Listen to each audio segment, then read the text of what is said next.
It's a moment for clarity. Fuck the clarity. We are past that. It is time for you to call out the bad actors.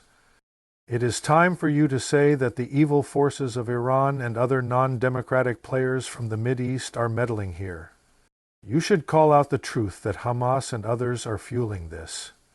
They want death to Israel and death to the United States. You should sanction any organization taking their dark money. Threatening people, intimidating people, instilling fear in people is not peaceful protest, but not the right to cause chaos. It's anti-Semitism, Islamophobia, or discrimination against Arab Americans or Palestinian Americans. It's simply wrong. There's no place for racism in America. It's all wrong. It's un-American. That's my responsibility to you, the American people, and my obligation to the Constitution.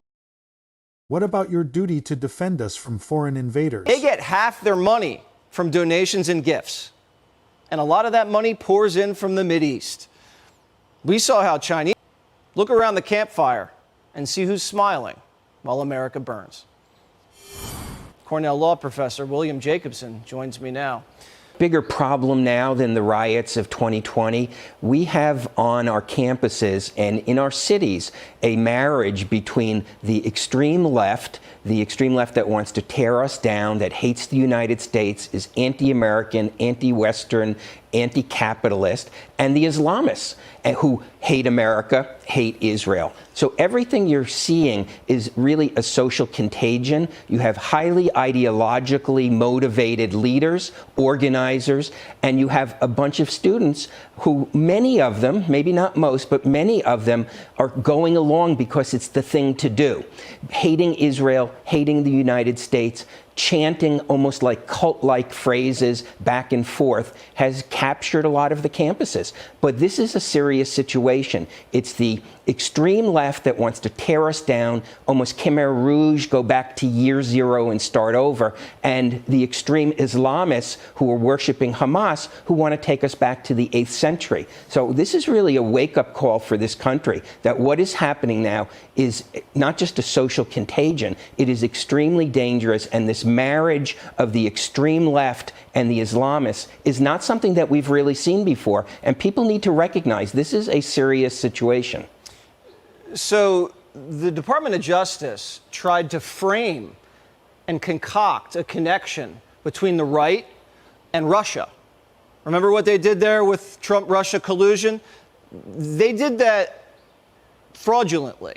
There was never any connection between the right and Russia. Here, you have the radical left.